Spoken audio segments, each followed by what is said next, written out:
the industry is evolving, we're using more and more bigger fans, wider fans, thicker fans, because we can use the smaller diameters of 0.05s, 0.03s.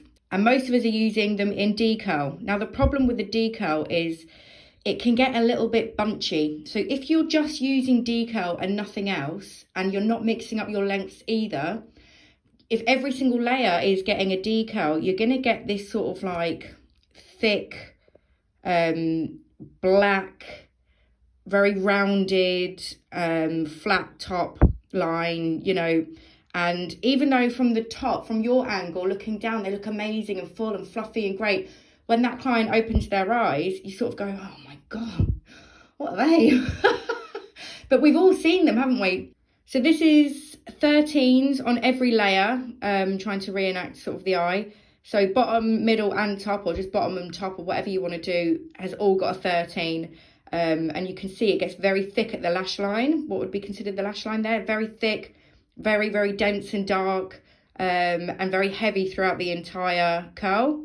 So I just want to show you how, if you put up a C curl on the bottom layer, how we can switch that up. So I'll show you that now. So what I've got here is 10s, and I've got 111 there in the middle, C curl, and that would be considered on like the lower level, like the bottom layer. If you struggle to find your layers, then just anything that's not at the top, like right down the bottom of the lash line, that's going to be your bottom layer. So I've got 4 C curl fans, and so I've added 4 or 5 13D again for the top layer.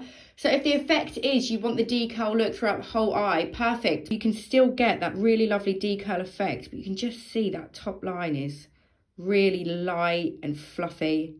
And that's all just using 10s on the bottom layer and 13s on the top.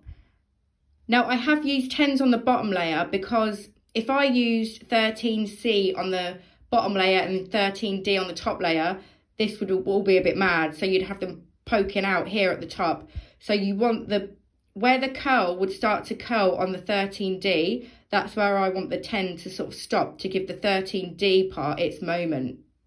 I've got another video that explains mixing curls. If you want to go over to that, I can put a link in the description. I hope that was helpful, and you can create some really lovely soft fluffy sets. And I'm going to include 2 mappings that you can do using this sort of technique.